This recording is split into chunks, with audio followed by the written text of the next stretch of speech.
Shalom anak-anak Bapak terkasih di dalam nama Tuhan Yesus. Oke, selamat berjumpa dalam pembelajaran kita hari ini. Bapak harap semuanya kita dalam keadaan sehat, semangat, dan sukacita. Sebelum kita memulai pembelajaran kita, terlebih dahulu kita berdoa. Mari kita bersatu di dalam doa. Bapa kami yang baik, kami bersyukur berkesempatan hari ini kami boleh melakukan proses belajar mengajar pada hari ini Tuhan. Bapa, kami menyerahkan ke dalam tangan pengasihan-Mu, biarlah Tuhan Yesus yang memberkati kami, memberikan kepintaran buat siswa-siswi kami Tuhan, serta kecerdasan untuk mereka dapat mengikuti pembelajaran hari ini. Bapa, berikan juga kepada hamba-Mu untuk ketabahan, kepintaran mengajari mereka. Hanya di dalam nama Tuhan Yesus kami memulai pembelajaran hari ini. Haleluya. Amin. Oke, kita masuk pembelajaran kita, gereja dan tugas-tugasnya. Masuk ke dalam pengertian gereja.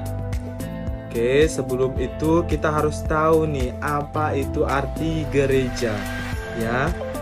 Pengertian gereja Bapak ambil menurut KBBI dulu ya. Apa sih KBBI itu Pak? KBBI itu adalah Kamus Besar Bahasa Indonesia. Di Kamus Besar Bahasa Indonesia, pengertian gereja ada dua, yaitu pertama, gereja adalah gedung atau rumah tempat berdoa dan melakukan upacara agama Kristen. Yang kedua, gereja merupakan badan organisasi umat Kristiani yang sama kepercayaannya, ajaran, dan tata caranya. Kristen Katolik, Kristen Protestan, dan golongan Kristen-Kristen lainnya. Jadi menurut Kamus Besar Bahasa Indonesia ini, semua orang yang beragama Kristen, tempat mereka, rumah atau tempat berdoa mereka disebut dengan gereja. Oke, kita masuk ke dalam pengertian sejatinya gereja. Pengertian sejatinya gereja itu apa sih? Gereja berasal dari bahasa Portugis, yakni igreja. Selain dari bahasa Portugis, gereja juga berasal dari Yunani, yakni eklesia, yang berarti dipanggil keluar. Artinya keluar, eklesia dari kata kaleo yang memanggil. Jadi eklesia berarti persekutuan orang-orang yang dipanggil keluar dari kegelapan datang kepada terang yang ajaib. Ini pengertian gereja sejatinya, yakni orang-orang yang dipanggil keluar dari kegelapan. Kegelapan ini apa sih artinya Pak? Kegelapan ini adalah orang yang dahulunya hidup dalam dosa, ya, orang yang dahulunya hidup dalam dosa. Karena kita tahu kita semua manusia ini sudah jatuh ke dalam dosa, yakni dari Adam dan Hawa. Jadi semua orang itu sudah masuk ke dalam dosa, dan orang-orang yang di dalam dosa ini dipanggil keluar menuju terangnya Allah. Menuju terangnya Allah ini berarti kita di dalam satu serikatan atau suatu pekerjaan ilahi. Ya, jadi orang yang sudah bertobat dipanggil keluar dari kegelapan menuju terangnya Allah. Jadi itu adalah pengertian gereja sejatinya. Bagaimana anak-anak Bapak? Sudah dapatkah pengertian dari gereja sejatinya? Oke. Kita sudah membahas pengertian gereja. Selanjutnya kita akan membahas tugas gereja. Tugas gereja itu apa sih Pak? Tugas gereja Bapak ambil menjadi 3 ya. 1. Bersekutu atau koinonia. 2. Marturia atau bersaksi. 3. Melayani atau diakonia. Kita akan membahas satu persatu. 1. Bersekutu. Persekutuan atau koinonia memainkan peran penting dalam gereja.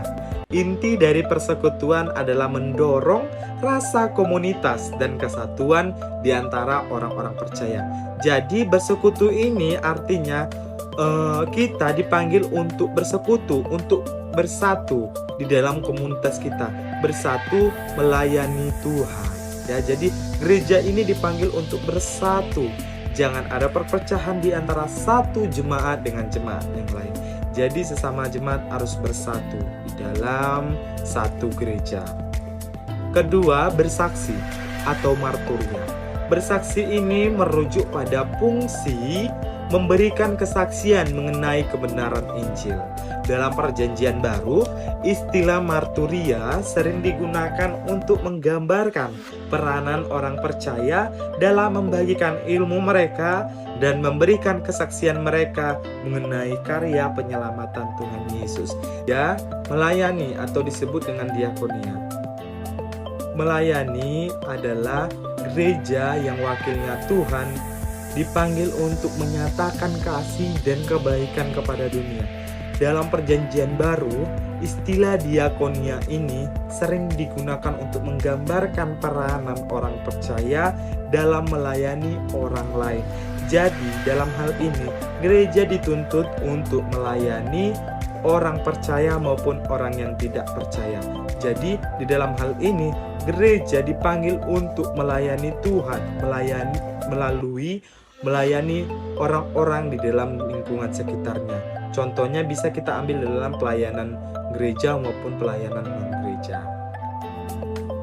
Nah, berikut tadi sudah Bapak paparkan pengertian gereja menurut KBBI, pengertian sejatinya gereja, dan tugas-tugas gereja. Jadi, setelah Bapak memaparkan pengertian gereja dan tugas-tugasnya, Bapak harap kita yang sejatinya sudah menjadi warga gereja dapat mengaplikasikannya di dalam lingkungan kita maupun kehidupan kita sehari-hari. Demikianlah pembelajaran kita hari ini. Bapak harap semuanya siswa-siswa Bapak dalam keadaan sehat dan dalam keadaan sukacita untuk mengikuti proses pembelajaran hari ini. Bapak ucapkan terima kasih. Shalom, sampai jumpa di dalam pembelajaran berikutnya.